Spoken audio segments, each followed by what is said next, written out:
Hello, and welcome to Mechwarrior Online. Today I'm doing a review of one of my absolute favorite ATM mechs. This thing is a beast, and I had to buy this mech in order to build what I wanted. I had wanted an ATM build, Sunspider, but I wanted it to have superior weaponry. And the only way I could do that was to buy the ATM ambush. And that's what I call it. So this is the Sunspider-AMB, or known as the Ambush. And I wanted it because specifically it has 4 energy points in the left and right torso. So it's 2 in each left and right torsos. And that doesn't exist in any other of the Sunspider mechs. You can try and build it all around, but you usually end up with either a ballistic setup or a all missile setup, and even like an all laser setup. But this way really dishes out the damage, and I've got the matches to prove it. So what I did is I traded out the left and right arms from the ballistic and put in 2 missile points. And I think it's quite striking. And I've actually seen a few people drive these out on the battlefield, and I've even been killed by one once, and that was pretty impressive. He only delivered about 400 damage, but I know that skilled on this, as I am skilled on this build, you can do quite a bit more than that. I think my record is someplace around 1300. And I was firing lasers at the end because I ran out of ammo. So as you can see here, I've traded out the original AMB arms for a prime on each arm, and I've got the original AMB pieces all the way throughout. And so this gives me 4 energy weapons, 4 ER mediums, and then I went with 2 ATM 6s, 2 ATM 9s, and then 2 double heat sinks. Though it really kind of didn't need it, but I like to fire these energy weapons quite a bit, and I'll show you what I mean. And then I also went with, what we got here, 6 tons of ammo. And I split them up so that it takes up more of the torso spaces, so it's more likely to take out maybe some ammo or something versus losing an energy weapon or a double heat sink. We'll see. But anyway, I've got matches coming up after this video.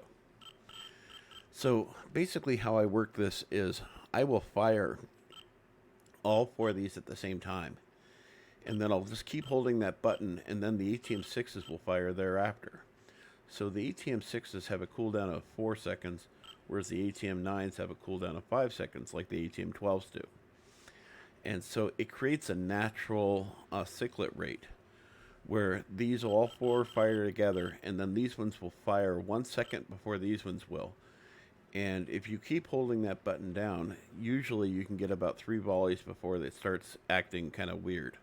And why does it keep doing this? I keep adjusting this, and every time there's a patch, it readjusts these. I'm fairly aware of my surroundings, so I don't need a lot of armor in the rear. After every patch, it does this. I bet it did it on my other mechs, too. It usually does it on my clan mechs. I don't know why it doesn't do it on Interspears, but whatever. Anyway, so this is the armor I'm running on this. And am I getting any quirks out of it? Not really. I'm getting a couple things here and there. Plus armor, plus 7, and plus armor, plus 7 here and there. And I think the torso actually, yeah, plus 10. So I'm not getting any of the original quirks in this, but I don't care about ballistics quirks, because I use my ATM weapons like ballistics. So what do we get here? So I've got a range of 1265 maximum range, and at 1265 it's doing maximum damage. So it's not like energy weapons where they start to lose damage capability at range over time. They deliver all the way out at 1265. And as far as the damage goes, they're going to deliver 18 damage all the way out to 1265. However, if I'm on that 60 meter to 280 meter range that I like to look at, each one of these is doing 22 damage.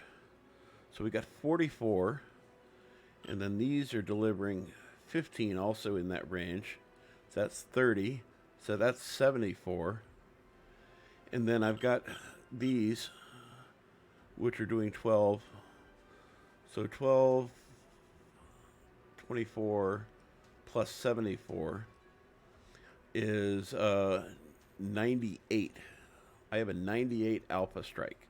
And I can fire all 6 of these weapons. Is it 6? No, it's 8 of these weapons one time for an alpha strike. And beyond that, you will go into overheat if you're not careful. And I typically don't do that. And typically how I fire these is I'll fire the left and right 4 energy weapons. These are on cycle or chain fire. So it'll go 1, 2, 3, 4. And by the time I usually get to the second set, I've got a lock on the target. And then at that point there, I fire the ATMs. I do it in that order typically. Unless I already have the lock already set up.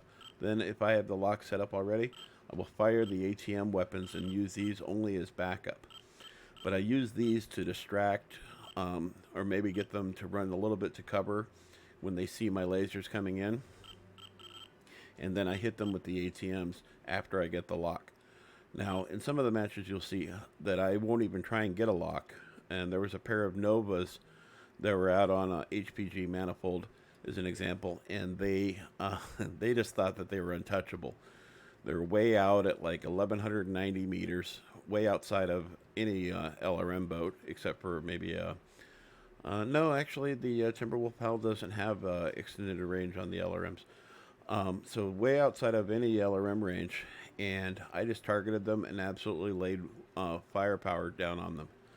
And because I was well within range, I took them by surprise. They didn't even see the missiles coming in. They didn't even react until after the missiles had hit. And then I got another volley off because they thought it was a fluke, I guess, or maybe they were trying to ignore me. It was hard to ignore me after I took off one of their arms. But after that, then they were paying attention. So, yeah, that's how I like to do these. I like to fire these without a lock. Now, how am I doing that lock? Or getting that really good hit of a weapon? I'll show you. Advanced zoom. I'll use the zoom to find the exact target on the mech that I want to shoot. Whether it's the center torso, a leg, an arm, a right arm. If I previously had information at them, or you can see that they're smoking already, sometimes I'll go for the legs. So that way maybe I can take out a leg and leg them, and then it's easier for our team to kill them. So when we go back to the main skills here on this mech, I've got range maxed out. Heat is pretty close to maxed out. Velocity, I'm not worried about laser features because I'm using that laser time to get lock. I don't want to shorten that time and not have a lock. Now I'm just staring at them waiting for the lock, and I'm not doing any damage to them. So I'm actually depending on a little bit of laser duration. Missile rack, a missile spread, high explosive, better chance of crit. Skeletal density, armor hardening, a little bit of reinforced casing, overheat damage protection, absolutely. And then you can see these are pretty much the standard skills you see on all my mechs. Cool run, heat containment, seismic sensor, absolutely maxed out on radar deprivation. Sensor range is also a plus.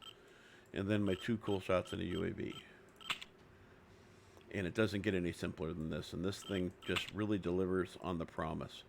Give it a try. Trust me, you will thank me later for this. This thing is absolutely a lot of fun to drive.